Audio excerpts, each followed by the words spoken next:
Hello, আজকে ছিল একাদশী। তো ঘুম থেকে উঠে সমস্ত লাড্ডু গোপালকে চান করিয়ে নিচ্ছে এখানে লাড্ডু গোপাল আর লক্ষ্মী মাতাকে।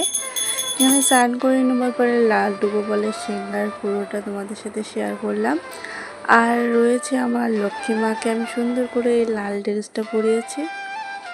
তো এখানে আমি আলুটা ভেজে নিচ্ছি আর এখানে সাবু কুমড়ো আর আলু কাটা আছে দেখতে পাচ্ছ, কারণ না আরও ভোগ বানাবো সেই জন্য। আর এখানে আমি করবো হচ্ছে এখন সর্বপ্রথম হচ্ছে সাবুর পোলাও। তো এখানে আমি সাবুটাকে কিভাবে রান্না করেছি আমি একটু বলে দিই।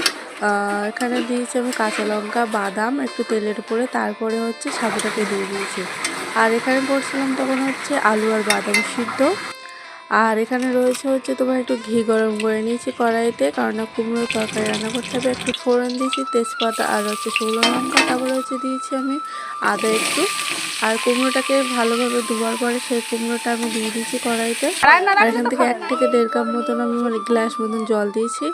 আর কাঁঠাল পেড়ে দিয়েছিলাম আম দিয়ে কলা দিয়ে হচ্ছে সাবু। এখানে হচ্ছে সাবুর পোলাও, এটা হচ্ছে বাদাম আলু সিদ্ধ কুমড়ো, আর এখানে হচ্ছে সমস্ত ভোগ।